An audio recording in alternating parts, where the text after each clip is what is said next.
Tonight, ScotRail services slashed, drivers refuse all overtime and passengers are left waiting as 700 trains are cancelled in a day. In the evenings the trains are stopping earlier and that will be a problem. Getting back out of Edinburgh I think will be an issue for many people.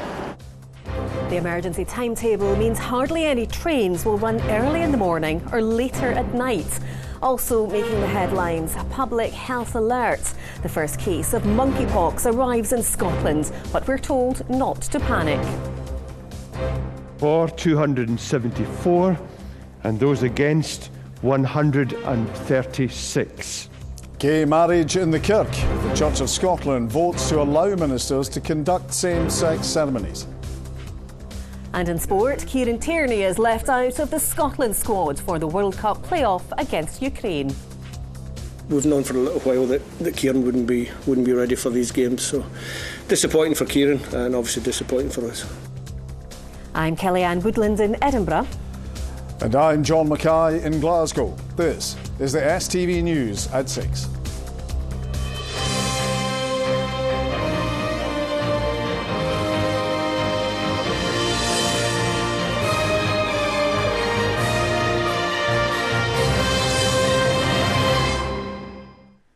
Good evening. Across Scotland this evening, thousands of people are planning alternative ways to get home, as many rail services are ending early.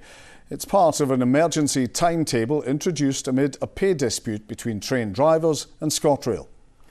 There is concern too about the economic impact, with the hospitality industry once again braced to take a hit. Here's our senior reporter, Gordon Cree. Leaving Edinburgh Waverley this morning, this service to East Lothian was running as normal. But if you'd intended to take the same route tonight, you'll be turning to an alternative mode of travel. In the evenings the trains are stopping earlier and that will be a problem. Getting back out of Edinburgh I think will be an issue for many people. I was looking at the train yesterday and they had temporary service, but it didn't affect me. Oh yes, I know my colleagues coming with the train. It's one cancellation after the other. So. Almost 700 trains will not run every day this week, around a third of the usual schedule. What this new timetable means in practice is that from rural areas to commuter towns to some of the biggest cities, large parts of the country will be effectively cut off from each other by rail after the early evening. The idea behind the reduced timetable is to give some certainty after weeks where many services were cancelled at short notice. That happened because drivers are refusing to work overtime or on rest days. We're out for a deal. That's what we do. We negotiate. We've not been in dispute for 20 years. We're not a militant trade union who go out and strike for a drop of a hat. We're negotiators, and all we need to do is get somebody around the other side of the table to negotiate with us. Well, we've made what we believe is a very strong offer to ASLEF, 2.2% on basic pay and up to 5% through a revenue share deal. And we've had 5 formal meetings so far to discuss that, and it's been rejected.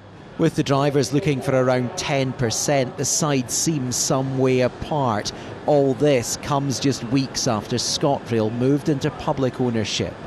We need ultimately to make nationalisation of Scotland's trains a success. You know, the trade unions campaigned for many years for public ownership of Scotland's railways. That's what this government has delivered, and I'm committed to working with the trade unions to make it a success, to get that resolution and to get our trains back to where they should be in terms of the timetable.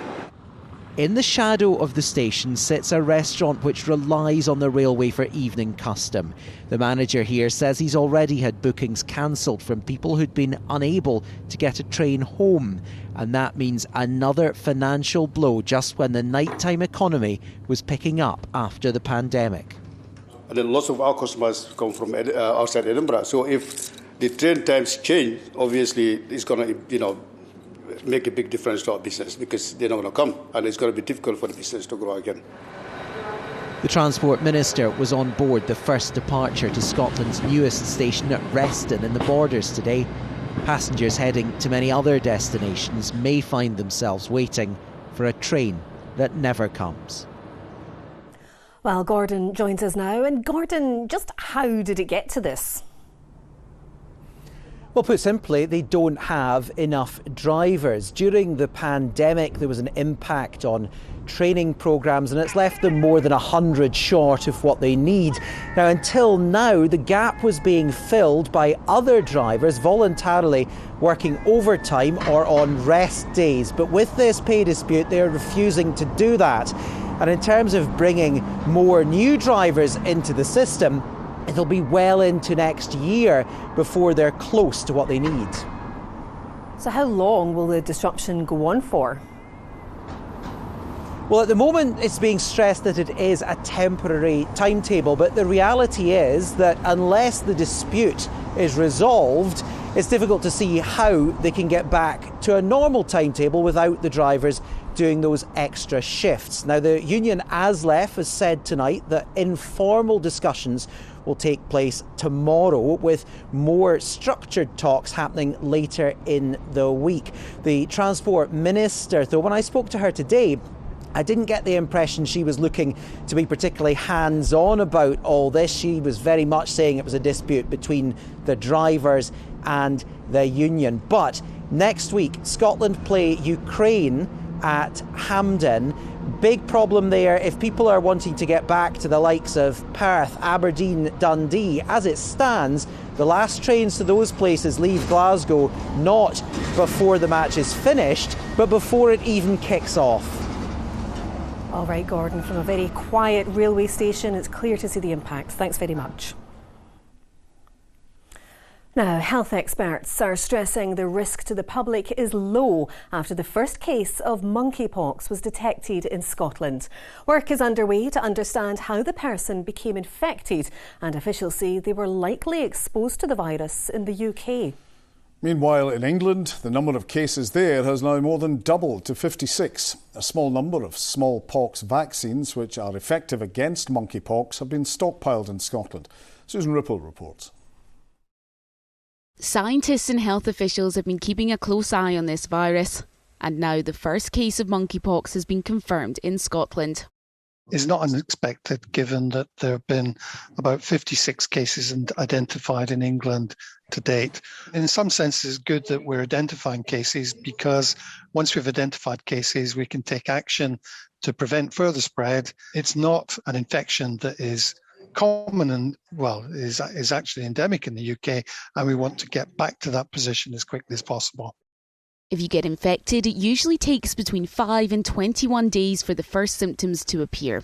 They're a fever or high temperature, a headache, muscle aches, backache, swollen lymph nodes, chills and exhaustion. A rash like this can then develop, and you can be infectious for up to 4 weeks. Health experts are keen to stress that this is not like COVID-19 and the overall risk to the general public is low.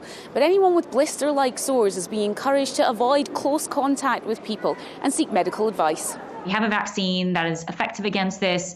Doctors do have promising treatments, and there are ways that we know that we can manage this and control it. So again, I don't think people are worrying, are we going to go into lockdown again? This is not what it's looking like. It's a different disease. The control will be proactive, but it won't be in the same way as COVID-19. It'll be a tailored response. Ordinarily, monkeypox is thought to be quite difficult to contract and require exposure to the primary source, which in most cases is another infected animal.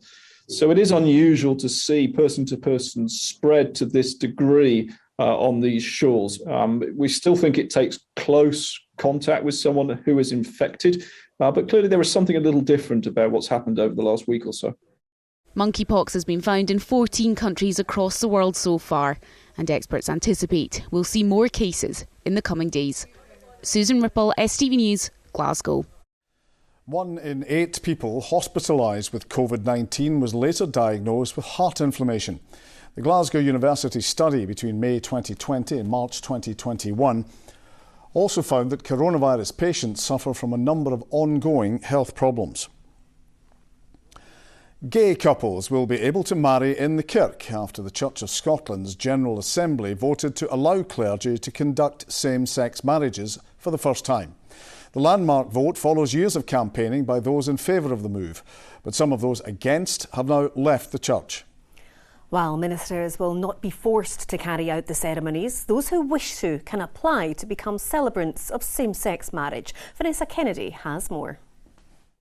There are those for 274 and those against 136. So the vote carries. This was a significant moment for the Church of Scotland. Ministers will now have the choice about whether they want to apply to be able to conduct same-sex marriages. I've had a number of people in my time in ministry in Aberdeen who contacted me asking if I could marry them, and I wasn't able, and it was a great disappointment to them. And often they had to try and find a religious celebrant from another denomination, and all they wanted was their own minister in their own church, and that's in many cases what they're going to be able to have. Until now, church ministers have not been able to carry out the ceremonies themselves, and today's debate at the General Assembly in Edinburgh had passionate arguments on both sides. That's a deep theological change for the Church, and it's in the midst of this constrained difference overture. I will certainly continue to be saying in my marriage service that marriage is between a man and a woman. We need to allow ourselves to be the Church that has the ability to let ministers solemnise same-sex marriage where it is right for them and where a couple ask them to. It's nearly 8 years since same-sex marriage became legal in Scotland, and today people voiced their support for this latest change. Personally, love's love. Just anybody that, as long as you're loved properly, that doesn't matter. Same sex, different sex, whatever. I think it's great. Yeah, of course. It's amazing. Really I wasn't even aware that they weren't allowed to do that, so it's great that they can. Totally in favour of it. Absolutely. I mean, I'm a gay guy myself, so yeah, absolutely about time. So, yeah. It's something that's been contentious for decades, but today is an historic day for the Church of Scotland. And it means, if they wish, ministers could be conducting same-sex marriages as early as this autumn. Vanessa Kennedy, STV News, Edinburgh. Now, he said the rules were followed at all times, but tonight new photos have emerged which show Prime Minister Boris Johnson raising a glass at a Downing Street leaving do in November 2020. At the time, people in England were in lockdown. The pictures, obtained exclusively by our colleagues at ITV News, have been released at the start of a big week at Westminster, with the civil servant Sue Gray poised to publish her report into partying at Number 10.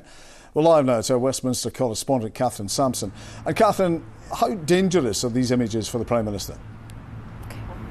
Well, look, I think at every stage of Partygate, it has been an image or a video that has really propelled the story on. I think certainly photos are something that stick much more in the public mind, and these ones will certainly pile fresh pressure on the Prime Minister's claim to Parliament that he was unaware of rule breaking Number 10 during the pandemic. Now, in these photos, Boris Johnson appears to be making a speech, raising a toast perhaps, with a glass in his hand. On the table in front of him, you can see 2 bottles of fizz, 4 bottles of wine, half a bottle of gin. And the Prime Minister wasn't actually fined by the Metropolitan Police for this event. Remember, the Metropolitan Police concluded their investigations last week, and we're told this was a leaving do for his Director of Communications back in November 2020, at a time really in England where lockdown restrictions were at their peak. Already tonight there's been a furious reaction from opposition parties.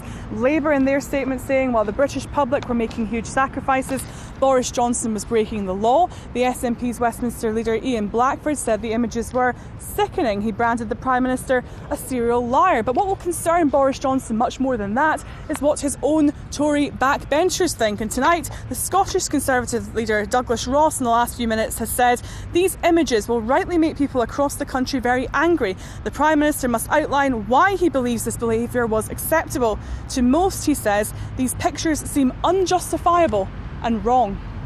Catherine at Westminster, thank you. The First Minister says COVID-19 has knocked her for 6. Nicola Sturgeon says she developed mild symptoms of the virus on Friday, but that the impact of the virus had worsened over the weekend as she continues to self-isolate. Would you buy a share in your local music venue? That's what fans are being asked to do by the Music Venue Trust. The new initiative, called Music Venue Properties, aims to reclaim and secure some of the UK's best-known grassroots venues. People can buy shares in the scheme to protect the future of local gig locations, as Laura Boyd found out when she headed along to the first Scottish sites involved. While tears falling down instead of laughter, I know. Glasgow's Glad Cafe, a popular gig venue that has become one of 9 locations around the country that the Music Venue Trust is hoping to raise money and buy the freehold for, with the help of music fans. Well, this Own Our Venues campaign is really effectively trying to create a national trust of music venues. We've lost 35% of them in the last 20 years. This scheme means that these venues will be permanently protected because they'll be owned by the people who use them, by the people who love them and the people who need them. Or whether you just promote the campaign at other people or whether you are able to buy shares, you can visit musicvenueproperties.com. There's lots of details on there. We'd like to see people really feel when they walk into a venue, I'm part of this, I own it, we've permanently protected it, it belongs to us. Staff at the Glad Cafe have welcomed the move as they look to encourage people back out to watch live shows. Running a music venue is not without its challenges. There is still a hesitance there, albeit maybe due to COVID. People only have so much, disposable income to part with. Transport links has been a hot topic recently as well, and making things a bit difficult. And the idea that these spaces could go into kind of public hands and public safety and also be looked over by Music Venues Trust just means it can secure our futures. This venture is also hugely important to artists, those like Luke Lavolpe, who began his career playing in venues just like this. This new campaign, Own Our Venues, is just tremendous, I think, putting the power into the fans and the musicians to actually own the venues instead of the landlords. The only way you're going to see more superstar artists is if we've got these grassroots venues, because not everybody just starts playing arenas straight away. It's the lifeblood of music in this country. Cheers. And long may they continue. Laura Boyd, STV News. A man who was using a wheelchair for more than 3 years has defied the expectations of his doctors and nurses and has joined the NHS as a volunteer blood biker. Nick Berry was diagnosed with a rare and incurable bone-wasting disease in 2018. Spending a considerable amount of time in the hospital he now volunteers at. Polly Bartlett reports. This is something Nick never thought he'd be able to do. Not long ago he was using a wheelchair and didn't think he'd walk again. Oh, it's incredible. It's a motivator as well. Mentally I've been through some difficult times, and to have this as a hobby is just incredible. The 33-year-old has the rare and incurable bone-wasting disease polyarteritis nodosa. He spent 3 years receiving treatment in hospital, an experience that inspired him to volunteer as a blood biker. They're heavy bikes, and I was told at the time, I might be wheelchair bound for the rest of my life. So that was a motivator as well. The service is run entirely by volunteers. Bikers deliver blood, organs and emergency medication to hospitals across the country. These are people who are given their own time. They are out in every kind of weather. This is not a fair weather service. Delivering chemotherapy is not a fair weather service. And the fact that they come out rain, hail or shine. Blood Bike Scotland have been serving these hospitals for more than a decade, but ramped up the work they do during the COVID crisis. We wouldn't be able to deliver chemotherapy to the level that we can just now, and our patients would not have the level of service that we want and should be able to provide for them. I'm always going to be in a bit of pain. Every day is a different day. My life is still a bit unknown, but I'll do what I can every day, and I smile every day. Blood Bikes Scotland are always looking for more volunteers, so people like Nick can continue supporting those who supported him. Polly Bartlett, STV News, Kirkcaldy. Thieves have stolen bikes and equipment worth more than £70,000 from the Fort William Mountain Bike World Cup. Vehicles were also damaged during the thefts which took place across the weekend event. It was taking place for the first time in 2 years. Glasgow is currently the area with the lowest return rate for this year's census. Around a quarter of households in the city have yet to complete the survey. Western Bartonshire is the next lowest, with over 78% of households having taken part so far. The deadline to complete the questionnaire, which is used to plan future services, has been extended to the end of this month. Now, the trophies have all been won, but still plenty of football to come. A play-off tonight and a crucial Scotland game as well. Here's Sheila with the sport.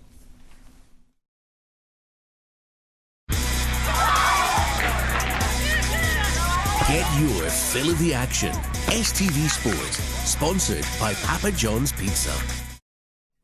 Good evening. Kieran Tierney has been left out of the Scotland squad for next week's World Cup playoffs as he continues his recovery from injury. Steve Clarke has named a 28-man pool for the game and the upcoming Nations League matches. Greg Ockram reports from the Scotland training camp in Edinburgh. Well, Scotland will take on the Ukraine a week on Wednesday, with the winner going on to play Wales for a chance to be at the World Cup in Qatar at the end of the year. Well, Steve Clarke named a larger than usual squad because of those fixtures and the following ones in the Nations League against the Republic of Ireland and Armenia. Some of the squad updates that we received today was that Nathan Patterson may be doubtful for the Ukraine fixture but should be back for the ones that follow, and Kieran Tierney will miss out altogether after undergoing a knee operation. Probably for everybody who's just getting the news today, it's a big blow for myself and my staff. We've known for a little while that Kieran wouldn't be ready for these games, so disappointing for Kieran and obviously disappointing for us. He's disappointed, but he's also known for a few weeks that he's not going to make it, so it's part and parcel of football. He'll deal with it, he'll move on, and hopefully he'll be ready for pre-season with us. Well, it's been a long wait for this game. It was due to be played back in March, but the Russian invasion caused the Ukrainian FA to put a halt to all football in the country. We all understand and respect the position of the Ukrainian team. Fortunately for them, they've managed to get out of the country, they've managed to get the players into a training camp, they've been playing matches. They'll be ready for the game.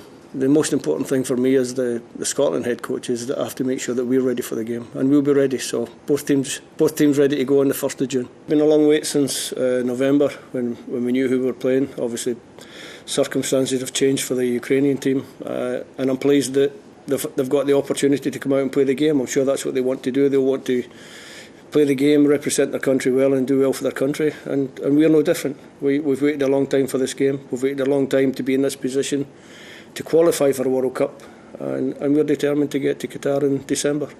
Well, some of the Scotland squad whose seasons ended already with their clubs earlier this month have been training here at the Oriam, but it's likely the rest of the squad will join up at the end of the week for what will be a crucial period in the national side's history.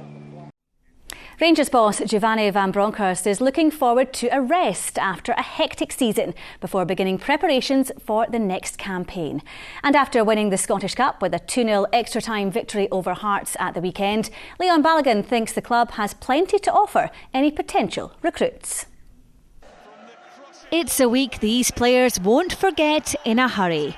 From the sadness of Seville to the happiness of Hampden, Rangers and their supporters have been through all the emotions. Goals from Ryan Jack and Scott Wright sent them on their way to clinching their first Scottish Cup in 13 years. And as the season drew to a close, it was time for reflection from the manager on an eventful reign so far. We need a little bit of rest, but it's always nice to win silverware. That's what it's all about. And of course, reaching the Europa League final was an amazing run in Europe together with the fans. And unfortunately, we couldn't end the season in Europe with a trophy. But I'm very proud of everyone involved with Rangers for the campaign we had in Europe this season. Eyes now turn to the challenges ahead. Leon Balogun is one of those out of contract. The defender says he would love to stay and believes Saturday's victory can be a platform. I think what we've shown is that we've got great resilience and we can still play very, very attractive football. So definitely these title wins and the way we compete, even if we lost a few important games, the way we played, I think that's really, really attracting to loads of players, especially with the European run. The final was John Sutter's last game for Hearts before he makes the switch to Ibrox, and Robbie Neilson admits the Tynecastle side also have some work to do in the summer if they're to challenge for silverware.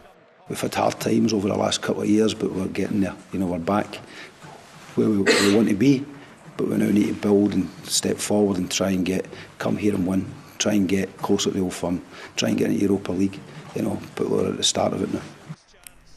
Yokohama Marinos have confirmed that Daisen Maeda's move to Celtic on a permanent deal has now been finalised.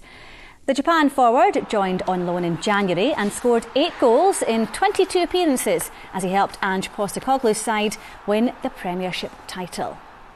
Now, St Johnstone boss Callum Davidson is confident they can retain their place in the Premiership when they take on Inverness Cally Thistle in the playoff final second leg tonight. Davidson's side threw away a 2-goal lead to draw 2-2 in the first leg up in Inverness, but he's hoping to make home advantage count tonight. We've got to go and play our way and play with our tempo, our vigour. You know, we did that. We've got to make sure we do it. It's probably one of our better performances. You know, I thought the pitch was magnificent. So we're going to do it again. That's as simple as that. Have the courage to go and do it. You know, stick together. Things don't go well, we rally together and we stick together as we've done.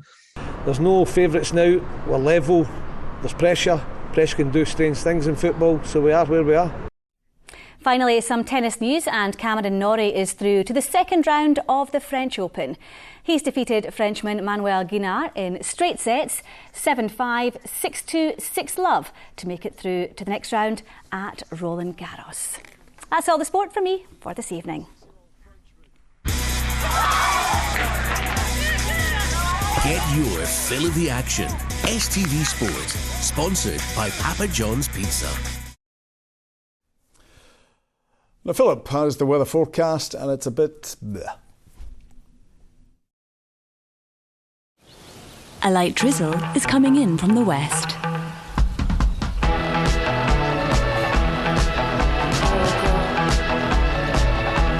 TUI Blue Hotels sponsor STV Weather.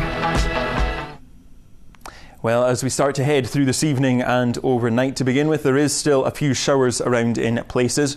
Those eventually start to clear away, and for most of us it will be turning dry with some clear spells, but there's still enough cloud around to keep it a fairly mild night.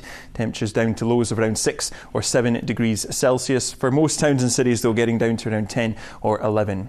Now, looking ahead to tomorrow, it will be a dry start to the day, but then we start to see these showers developing, and that's the general theme for the rest of the afternoon. We'll have a mixture of sunshine and scattered showers. And the best of the brightness, temperatures reaching highs of 16, possibly 17 degrees Celsius, which is above average for the time of year. Where we keep a hold of some thicker cloud, though, it will be feeling a little bit cooler.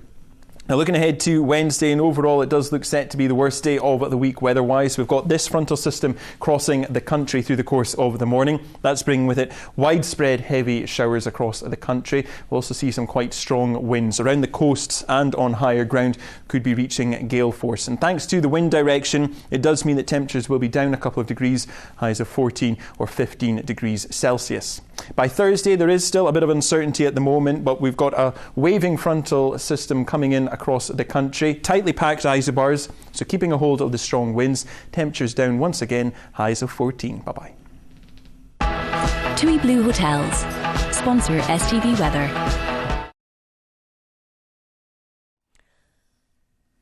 And that's all from us tonight. There's more on those exclusive Partygate pictures of the Prime Minister in the ITV Evening News. That's up next. But from all of us here, thanks for watching. Have a good night. Bye-bye.